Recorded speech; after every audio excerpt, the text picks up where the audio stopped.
começar minha apresentação de mestrado, intitulada Biologia e Zoneamento de Dicérios melacanthus e do parasitoide Pteronomus podis no Brasil, a partir de exigências térmicas e higrométricas.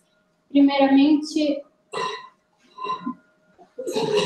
eu vou falar um pouquinho da introdução, porque eu comecei esse projeto, o objetivo. Depois eu dividi essa apresentação em 3 principais experimentos. Após isso, umas considerações finais que a gente se propôs a fazer. E, por fim, as conclusões. Então, como introdução, por que eu comecei esse experimento, né? Eu trabalhei 4 anos com tricograma na minha iniciação científica, foi ótimo, mas quando eu entrei para o mestrado, o professor perguntou com o que eu queria trabalhar, né? Minha família é toda do Mato Grosso do Sul, nós somos agropecuaristas há algumas gerações, 6 gerações. Então, eu fui para Maracaju e perguntei para os produtores o que eles estavam tendo dificuldade na época com as pragas, né? E eles me relataram Dicérios melacanthus. Era uma praga que estava tendo muito crescimento e um controle difícil, porque nós trabalhamos com sucessões de culturas, com plantio direto, com talhada no solo, então o inseto se esconde, então eles estavam tendo muitos problemas. O Dicérios, como ele é sugador, ele insere o estilete na planta e assim ele causa um enxarutamento da planta. Então, a planta vai se retorcendo, principalmente o meristema superior dela, e isso causa nitidamente a gente consegue ver um ataque de Dicérios. E também as folhas pontuadas simetricamente, isso também é outro, é assim que a gente consegue reconhecer muito ele no campo. E por que, né? Se eu contei um pouquinho, por que isso aumentou tanto? Por que o Dicério se tornou uma praga para a gente? Eu fiz uma linha do tempo para explicar um pouquinho, e nós temos mais de 100 espécies de percevejo da família Pentatonidae que são consideradas pragas hoje. Na década de 70, a gente sempre fala na família que o Mato Grosso do Sul não produzia nada. A gente falava que meus tataravós era quase uma terra dada, porque a gente conseguia produzir pecuária muito bem nos campos, mas nós não tínhamos uma produção agrícola, né? Então, na década de 70, muito com a ajuda da Embrapa, principalmente da Embrapa, nós aprendemos a corrigir o solo, nós aprendemos sobre plantio direto, sucessão de culturas, sobre a palhada. Então, nós hoje somos um dos estados que mais produz no Brasil, principalmente a região de Mato Grosso, de Maracaju, que faz a integração lavoura-pecuária. Continuando a linha do tempo, em 1993, quando o professor Krebio e o professor Conizzi, que estão aqui com a gente hoje, em 93 eles relataram e publicaram em 95 que o Dicérios, que antes era chamado de Calopus melacanthus, foi encontrado, relatado atacando plântulas de milho. Então, foi o primeiro relato dele, foi o primeiro registro do inseto, e hoje ele é um prejuízo na nossa cultura de milho. E o último, por que estudar esse inseto? Por causa dos poucos estudos sobre a biologia completa da praga, tanto temperatura e umidade em um lugar controlado, como a gente faz no laboratório aqui de biologia de insetos. O objetivo do trabalho, primeiro, biologia e zoneamento da praga, depois nós passamos para um teste entre os parasitoides e os principais hospedeiros, e após isso escolhemos, então, o melhor parasitoide e hospedeiro para realizar a biologia e zoneamento dele.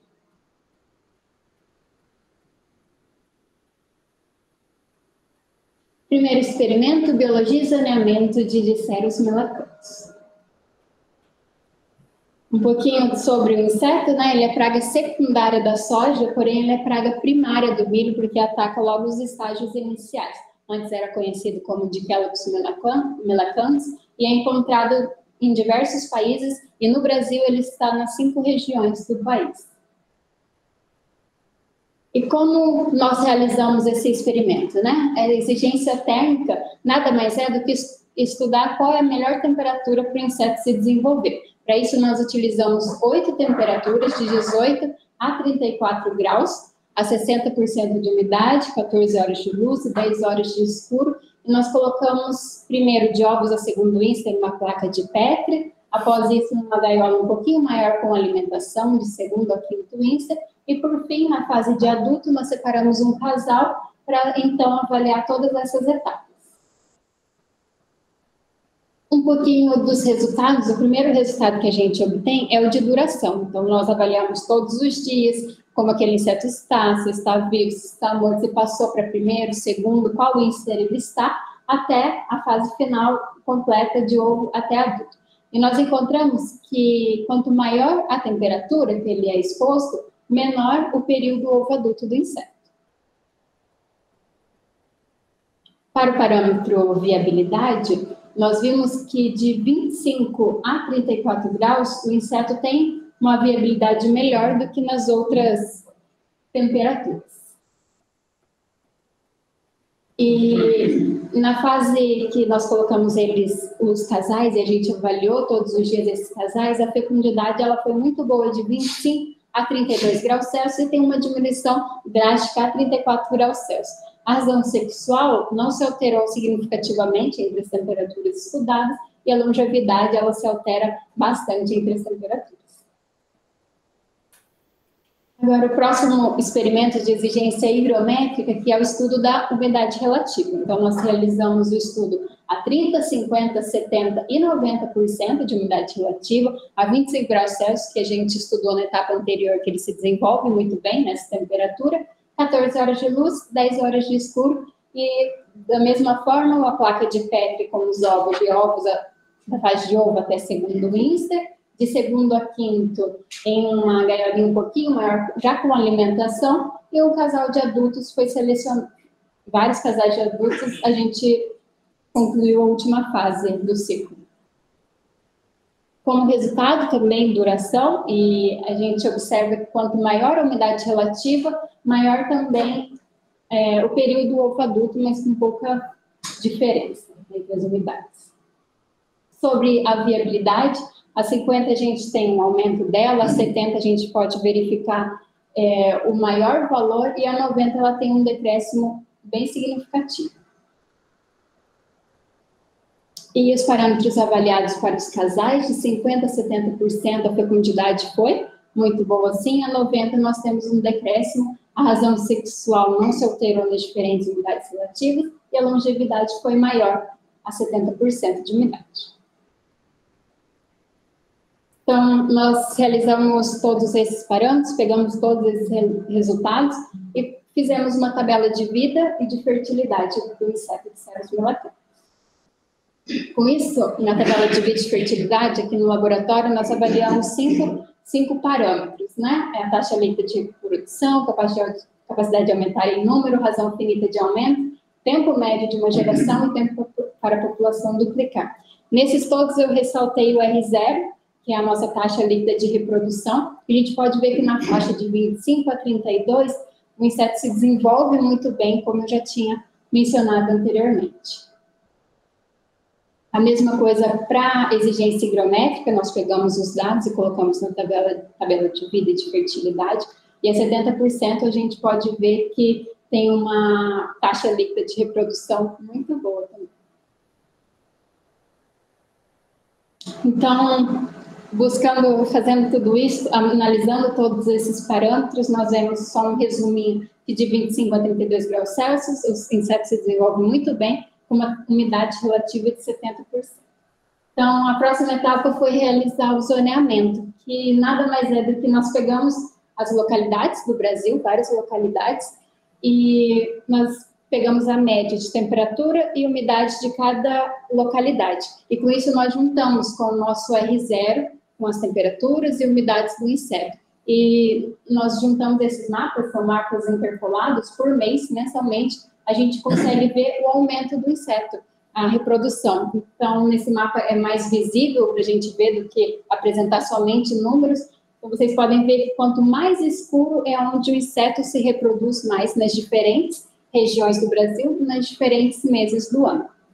Então, é muito interessante que a gente sabe que o inseto ocorre o ano inteiro na cultura, né, de Cerus melacantha, é relatado o ano todo no cultivo, mas principalmente na soja e no milho, final da soja e início do milho. E a gente pode ver isso também no mapa. O mapa apresentou com dados biológicos que o inseto prefere essas datas também. Então, de outubro a janeiro, que é o nosso plantio da soja, principalmente no Mato Grosso do Sul, no Centro-Oeste, nós temos um aumento do inseto, né? e nas primeiras fases do milho também, de fevereiro a abril, tem os estados que fazem rotação de cultura, sucessão, nós vemos um aumento do inseto no campo também. Então, segundo experimento, a avaliação do parasitismo e viabilidade de Telenomus podis e Telenomus espécie nova em ovos de percevejo eusquistozeros e Dicerius melacanthus. Então, enquanto a gente realizava algumas coletas na região de Maracaju, na fazenda mesmo, eu encontrei duas posturas parasitadas. Eu trouxe para o laboratório e uma delas emergiu alguns parasitoides. A doutora Ana Vengrati, ela analisou, né, e viu que era diferente de Telenomus podis. Então, vou voltar um pouquinho a foto. Vou narrar para o professor Panis, que está online, mas o da direita aqui é uma fêmea e um machinho, né? Mas o da direita, não sei se dessa foto dá para ver bem, mas o fêmur dele é um pouquinho, claro, esse é o Telenomus podis. Já o Telenomus encontrado no campo é bem mais escurinho aqui. Então, a doutora Ana Vengati olhou isso, viu que tinha alguma diferença, e depois ela realizou o teste genético, também fez o cruzamento entre eles e viu que só tinha machos, indicando assim que era uma espécie diferente de Telenomus podis que a gente tem no laboratório. E nós realizamos esse experimento também para comparar os parasitoides e os hospedeiros, porque muitos artigos falam que os quistozeros, que é o percevejo marrom da soja, ele é o principal hospedeiro de Telenomus podis. Mas também temos artigos que falam que Dicerius melacanthus é um hospedeiro muito bom para Telenomus podis, por isso nós realizamos esse teste. Então, o teste foi a 25 graus Celsius, umidade de 60%, 14 horas de luz, 10 horas de escuro. Tratamento 1 foi Telenomus podis em ovos de eusquistozeros. Tratamento 2, Telenomus espécie nova achada no campo em ovos de eusquistozeros. Tratamento 3, Telenomus também espécie nova em ovos de Dicerius. E o tratamento 4, Telenomus podis em ovos de Dicerius também. E como resultado, vocês podem ver que o gráfico de coluna, as duas colunas extremas, elas são os tratamentos com Telenomus podis, e a gente pode ver que elas são maiores, indicando assim que é o melhor tratamento. E o último tratamento, T4, que a gente pode ver que está superior, é com os ovos de Dicerius melacanthus, indicando assim que Dicerius melacanthus é um excelente parasitoide, excelente hospedeiro para Telenomus podis. E também o gráfico de viabilidade, todas as viabilidades deram acima de 50%, que é muito bom para a gente, mas Telenomus podis, os dois tratamentos com Telenomus podis, a viabilidade foi maior que 60%. Então, foi um resultado que mostrou que Telenomus podis é, sim, um excelente hospedeiro, um excelente parasitoide. E o terceiro experimento, e último, é a biologia e zoneamento de Telenomus podis em ovos de Dicerius melacanthus. Já que nós vimos que Telenomus podis é um excelente parasitoide, que Dicerius melacanthus é um excelente hospedeiro, nós realizamos a biologia e zoneamento dele também. Um pouquinho de introdução, para os professores, acho que eu nem preciso falar, mas Telenomus podis é amplamente distribuído, é amplamente estudado e difundido. Ele é muito utilizado no Brasil. A gente fala, o professor fala que a gente só não utiliza mais porque nós não conseguimos produzir tantos, né? A gente precisa produzir Telenomus podis em ovos de eusquistozeros ainda, e é muito difícil fazer isso para as empresas porque não é automatizado. Então, se a gente conseguisse, é muita mão de obra que a gente precisa, se a gente conseguisse automatizar esse sistema, eu tenho certeza que a gente usaria mais Telenomus podis e usaria mais controle biológico macro-organismos também. Então, ele ainda também não tem registro no Brasil para uso em Dicerius melacanthus. Então, por isso nós realizamos esse experimento. O experimento de exigência térmica de Telenomus podis, nós utilizamos 6 temperaturas, diferente das 8 que eu tinha comentado anteriormente, porque a 18 graus Celsius, o Dicerius melacanthus, ele não se desenvolve bem, ele se desenvolve somente até o terceiro instar, depois sobrou um só inseto, então não tinha como a gente continuar o experimento, e a 20 graus Celsius o inseto se desenvolve muito bem, o ciclo dele, o período ovo-adulto é igual aos outros, né, muito bom, porém, a fêmea não coloca nenhum ovo, então a gente não fez esse experimento também para o parasitoide com essa temperatura. Então, utilizamos 6 temperaturas, de 22 a 34 graus, e pegamos nós utilizamos um casal, submetemos eles 6 dias em ovos de Dicerius melacanthus, renovando os ovos todos os dias e depois analisamos esses ovos. Então, as análises foram duração, parasitismo, viabilidade e razão sexual. A duração, quanto maior a temperatura, também menor o período ovoador, certo? O parasitismo é maior de 25 a 32 graus Celsius, assim como a viabilidade, que vai muito bem nessa faixa de temperatura. E a razão sexual não se alterou significativamente nas diferentes temperaturas. E para a exigência higrométrica do parasitoide também, nós realizamos com um casal de parasitoides, durante 6 dias nós avaliamos eles, e usamos as umidades relativas de 30%, 50%, 70% e 90% a 25 graus Celsius, 14 horas de luz e 10 horas de escuro. E como resultado, os mesmos parâmetros analisados anteriormente, duração, quanto maior a umidade relativa, menor o período ovoadulto do inseto. O parasitismo foi muito bom a 50% até 90%, viabilidade também acompanhou isso, e a razão sexual se manteve, não foi alterada significativamente nas umidades relativas estudadas. Com isso, nós pegamos todos esses parâmetros estudados e também realizamos a tabela de vida e de fertilidade do inseto. Diferente dos 5 parâmetros que eu tinha falado para vocês que eu analisei para Dicerius melacanthus, para Telenomus podise nós analisamos somente um parâmetro, que foi o R0, que é a taxa de líquida de reprodução, porque nós limitamos o tempo. Como eu coloquei somente 6 dias para avaliação, eu não pude calcular os outros parâmetros, somente o R0. Mas no R0 a gente vê que de 25 a 32 graus Celsius foi a faixa que o inseto se desenvolveu melhor, que se reproduziu melhor. E para a umidade de 50% até 90%, o inseto se desenvolveu e se reproduziu muito bem também. Então, um resuminho, 25 a 32 graus Celsius foi a faixa de temperatura melhor estudada para Telenomus podise em ovos de Dicerius melacanthus. Umidade relativa de 50 a 90% foi a melhor também. E assim como o outro experimento de zoneamento, nós realizamos zoneamento para Telenomus. E vocês podem ver que o mapa fica bem colorido, quanto mais amarelo a gente tem uma maior reprodução do inseto, né? Então, vocês podem ver que de outubro a março o inseto se desenvolve muito bem em todas as localidades do Brasil, que coincidentemente é a época também que Dicerius melacanthus está se reproduzindo muito bem no campo. Então, isso nós conseguimos constatar no laboratório, algo que acontece no campo também.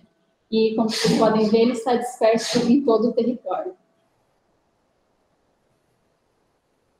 Pensando em tudo isso, nós elaboramos umas considerações finais a fim de que a gente possa continuar esse experimento. Então, a nossa próxima etapa é o campo, né, o experimento de campo. Então, a gente resolveu realizar essas considerações finais para deixar encaminhado e pronto para a nossa próxima etapa. Como eu falei, a gente sabe que Dicerius melacanthus ocorre o ano inteiro no Brasil, não estando na soja ou no milho, ele tem outras plantas hospedeiras, ele tem plantas daninhas que ele ataca também, então ele está o ano inteiro. Mas na fase de R6 a R8, que é o final do reprodutivo da soja, ele está muito mais presente no campo, né? Então, nós sugerimos que seja feita de 1 a 2 liberações nessa fase, e da emergência do milho até o V3, o vegetativo 3 da planta, são as plântulas menores, elas são mais vulneráveis ao inseto.